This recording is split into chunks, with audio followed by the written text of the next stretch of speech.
Este podcast se presenta por cortesía de Movistar Empresas, el aliado que está transformando y potenciando negocios en toda Hispanoamérica con soluciones digitales en cloud, IoT, seguridad, conectividad, Big Data y advertising. Movistar Empresas, siempre el camino seguro.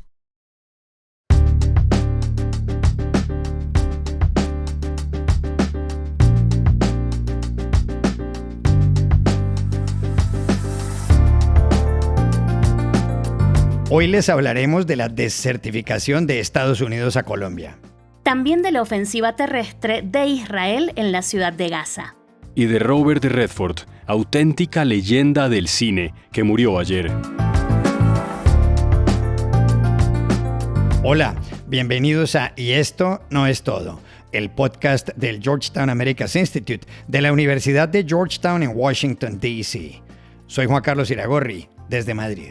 Soy Ushi Levi desde Bogotá. Soy Jorge Espinosa y también estoy en Bogotá. Es miércoles 17 de septiembre y esto es todo lo que usted debería saber hoy.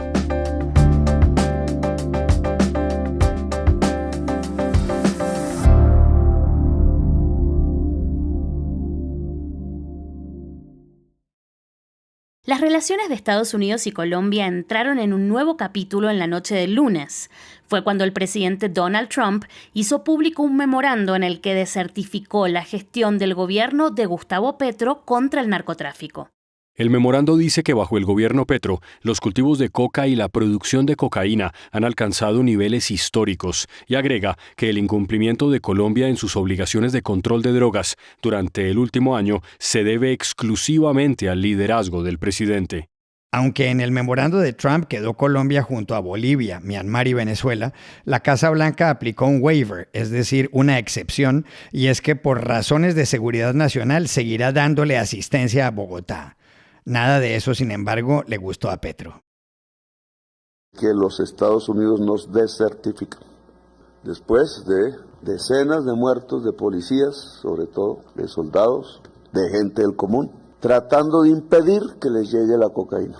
Porque todo lo que hacemos realmente no tiene que ver con el pueblo colombiano, incluso se afecta al pueblo colombiano de una u otra manera, inocentes o no, sino que es para impedirle a la sociedad norteamericana que no se embadurne más las narices. Todo esto se basa en una ley de Estados Unidos de los años 90, según la cual, para que el Congreso apruebe partidas destinadas a la lucha contra el crimen en países como Colombia, se requiere que la Casa Blanca certifique que ese dinero ha sido gastado correctamente. El problema, ojo, es que en 2023, según la ONU, en Colombia había 253.000 hectáreas de coca, cuando 10 años antes había 48.000. Para nadie es un secreto que Colombia es de lejos el mayor productor de cocaína del mundo, la mayor parte de la cual va a parar a Estados Unidos. Desde el año 2000, cuando el Congreso de Estados Unidos aprobó el llamado Plan Colombia, Washington le ha dado a Bogotá más de $10.000 millones. La única desertificación la expidió Bill Clinton con respecto al presidente Ernesto Samper a mediados de los 90. ¿Pero qué significa para Colombia la desertificación de Trump? Llamamos en Washington, D.C. a un especialista, Adam Isaacson, director del programa de supervisión de defensa de la ONG Washington Office on Latin America, WOLA. A fin de cuentas, la desertificación esta vez no significa mucho para Colombia, es que no viene con sanciones económicas, entonces lo que queda realmente es un regaño público. Eso sí, siempre hay cierta vergüenza de estar en una lista negra con Venezuela y Bolivia. Pues también la oposición al pacto histórico de Petro lo utilizará como un argumento y ya viene una campaña electoral y van a escuchar en Colombia de este tema. Pero esto no convertirá a Colombia en un estado paria. Esto sí es lo que pasó en 1996-97 durante la presidencia de Samper. Pero Samper fue acusado de forma creíble de haber recibido recibiendo dinero para su campaña del cartel de Cali. El gobierno de Bill Clinton en ese momento era considerado centrista, moderado, tecnocrático, mesurado, y por lo tanto la desertificación en ese momento sí afectó mucho a Colombia. Pero ahora, pues Petro sí ha tenido graves problemas de gestión y liderazgo en esta materia, pero no se le acusa de un escándalo fuerte como ese de hace 30 años. Y el gobierno de Donald Trump, a su vez, es considerado muy polarizador, extremista, ideológico, con un prejuicio en contra de cualquier partido de izquierda en América Latina. Por lo tanto, el peso político de esta desertificación es mucho menor. Realmente estamos viviendo tiempos distintos.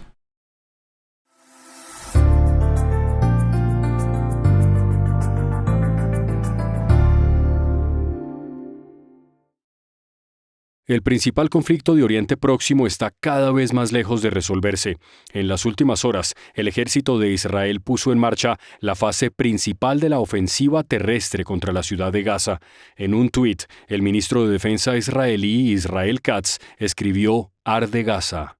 Desde ayer se han escuchado bombardeos en lo que queda de la ciudad que alguna vez llegó a tener 1 millón de habitantes. La mitad de ellos se han marchado. En toda la franja de Gaza, según las autoridades locales, Israel ha matado más de 65.000 personas, entre las cuales unas 18.000 son niños. El lunes, el presidente de Estados Unidos, Donald Trump, dijo haber leído sobre la amenaza del grupo terrorista Hamas, según la cual, si Israel ataca Gaza, sacará a la superficie a una veintena de rehenes israelíes para que sirvan de escudos humanos, lo cual sería verdaderamente terrible. Now, there was an article that I read in a newspaper just about an hour ago where Hamas said they're going to use the 20 hostages as human shields.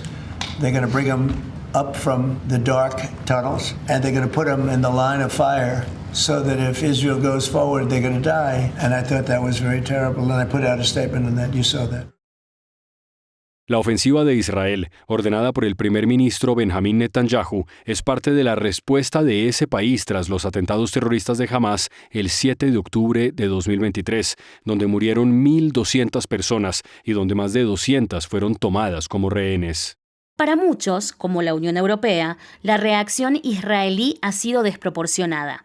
La Corte Penal Internacional ordenó en noviembre la detención de Netanyahu, pero el lunes en Jerusalén, el secretario de Estado Marco Rubio reiteró el apoyo total de Estados Unidos a Israel.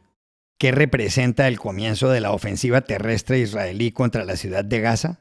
Hablamos ayer en Madrid con Haysam Amira Fernández, director ejecutivo del Centro de Estudios Árabes Contemporáneos, CEARC. Israel tiene dos tipos de objetivos desde que empezó sus operaciones militares a gran escala en Gaza hace ahora casi 2 años. Por un lado están los objetivos declarados, que consisten, según el primer ministro Benjamín Netanyahu, en acabar y eliminar con Hamas y además liberar a los rehenes israelíes que están en su poder.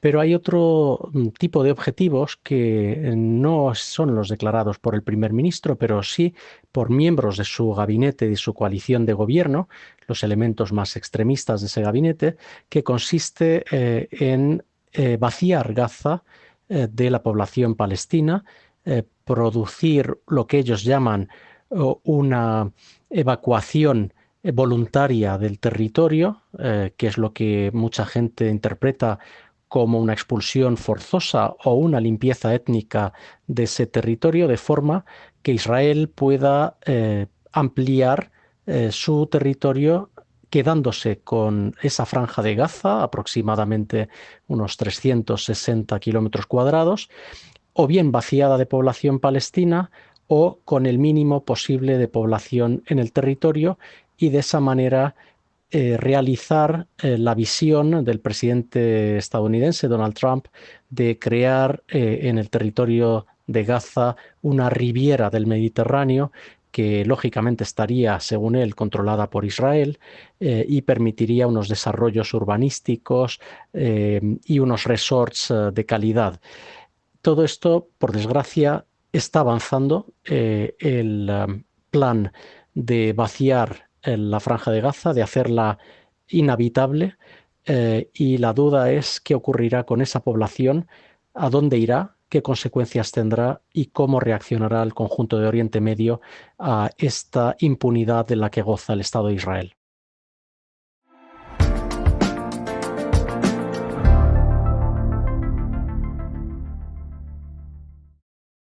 Este podcast se presenta gracias al programa de apoyo al periodismo independiente del Grupo Bancolombia, porque una sociedad mejor informada está más protegida.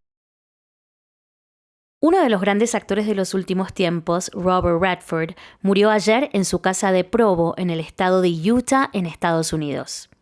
Tenía 89 años y falleció mientras dormía, según informó Cindy Berger, presidenta de la firma de publicidad Rogers & Cohen PMK.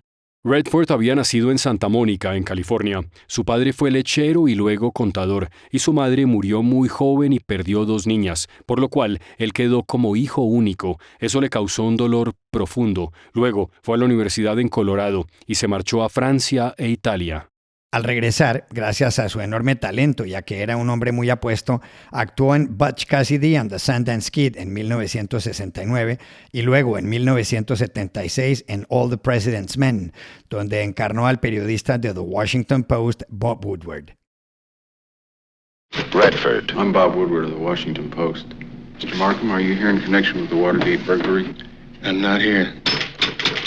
Hoffman. Hi, this is Carl Bernstein of The Washington Post, and I was just wondering if you can remember All the President's Men, the story of the 2 young reporters who cracked the Watergate conspiracy. El Watergate fue el escándalo destapado por Woodward y su colega Carl Bernstein, que consistió en que la campaña a la reelección del presidente republicano de Estados Unidos, Richard Nixon, espiaba en el edificio Watergate de Washington a la campaña de la oposición demócrata. Mucho después, en 1994, cuando le preguntaron a Redford en el National Press Club de Washington si tenía una película preferida, contestó que no, que algunas le gustaban por distintas razones. Dijo, por ejemplo, que Butch Cassidy sí, porque era divertida. Agregó que le gustaba All the President's Men porque mucha gente pensó que no iban a poder hacerla y por la resistencia de muchas personas, especialmente de la prensa. Señaló que había paranoia en los medios, especialmente en el Post. No, I don't. I like different movies for different reasons. They're just different reasons. I mean, Butch Cassidy was probably the most fun. Just because. And then there was All the President's Men because so many people thought we couldn't make it. And we had so much resistance to getting it made, much of it from the press itself. And so, you know, just being able to get that to the screen, it took 3 years and a lot of hard work. And we had to suffer some early paranoia on the media. And a lot of it at the Washington Post. Robert Redford participó en muchos otros films de leyenda como The Way We Were, con Barbra Streisand, The Sting, con Paul Newman, ambos de 1973, o Out of Africa, con Meryl Streep en 1985. The Sting le dio su primer Oscar. Redford, que a los 20 años vivió en una granja sin luz en Mijas, en Málaga, fue ambientalista y mucho después se instaló en Utah porque decía que era lo opuesto a la superficialidad de Hollywood. En 1981 fundó allá mismo el Sundance Institute, que promueve desde entonces el cine independiente. Pero, ¿cuáles son las 2 cosas más importantes que deja Robert Redford? Llamamos ayer a Medellín al conocido periodista Samuel Castro, crítico de cine del diario El Colombiano. Yo creo, Juan, que el asunto con Robert Redford es que hizo tantas cosas y las hizo tan bien, muchas de ellas, que es muy difícil definirlo, pero si buscáramos 2 cosas importantes, yo diría que la primera, sin duda, es la creación del Instituto Sundance y del Festival de Sundance, porque ambos crearon una plataforma de creación de cine que abrió un camino distinto al de Hollywood, que le permitió a muchos talentos jóvenes encontrar el apoyo, los recursos, pero también las ideas o el trabajo en equipo, los contactos, para generar unas propuestas que estaban alejadas del mainstream, así se convirtieran después en mainstream. Entonces de ahí salen talentos como Steven Soderbergh, como Quentin Tarantino, como David O. Russell, como Darren Aronofsky e incluso pues su influencia llega hasta hoy en día, pues de ahí salen directoras como Chloe Zhao o como Ava DuVernay. Entonces, lo que hizo Sundance fue oponerse a Hollywood y demostrar que había otras maneras y crear lo que hoy conocemos como el cine independiente norteamericano. Y la segunda cosa que definiría Robert Redford fue usar ese poder de estrella de cine en beneficio o a favor de las causas y de los valores en los que él creía. Entonces, en ese sentido hay que hablar de él. Fue el que insistió en comprar los derechos de todos los hombres del presidente para volverlo una película que era necesaria. Él fue el que pensó que Quiz Show era una película que debía hablar de la honestidad como un valor del pueblo norteamericano, o destacó a un tipo como Jeremiah Johnson, que se convirtió en un ícono, su figura, digamos, de lo que representaba, y él mismo parar proyectos que iban en contra del medio ambiente, porque se volvió un activista ambiental. Es el modelo para figuras hoy como Brad Pitt o como Leonardo DiCaprio. Eso hizo Robert Redford, ser la estrella de cine que también se preocupa por la sociedad y ser capaz de compaginar ambas cosas con éxito. Y estas son otras cosas que usted también debería saber hoy. El presidente de Estados Unidos, Donald Trump, dijo ayer que su país no ha destruido en aguas internacionales 2 embarcaciones procedentes de Venezuela, sino 3. Lo señaló ante los periodistas justo antes de abordar el helicóptero Marine One, que lo llevó a la base aérea de Andrews para abordar el Air Force One con destino a Londres. El viaje tiene por objeto cumplir la visita de Estado al Reino Unido, para la cual fue invitado por el rey Carlos III, que hoy le ofrece una cena de gala en el castillo de Windsor. En Estados Unidos, la Fiscalía pedirá la pena de muerte para Taylor Robinson, el joven de 22 años que hace una semana asesinó al activista trumpista Charlie Kirk mientras hablaba en la Utah Valley University. Robinson apareció ayer virtualmente en una audiencia con un chaleco antisuicidio y se supo que el día del homicidio le envió un mensaje a su pareja en el que le dijo que tenía la posibilidad de eliminar a Charlie Kirk, cuyo odio lo tenía harto. Agregaba: "Estoy bien, mi amor". El lunes en la noche, la presidenta de México, Claudia Sheinbaum, habló en la Plaza del Zócalo, la más importante de la capital de ese país, para celebrar el grito de independencia que se produjo el 16 de septiembre de 1810, ese día en la parroquia de Dolores, actualmente Dolores Hidalgo, en el estado de Guanajuato. El sacerdote Miguel Hidalgo y Costilla llamó a que los mexicanos se independizaran del Imperio Español. Mexicanas, mexicanos, ¡viva la independencia!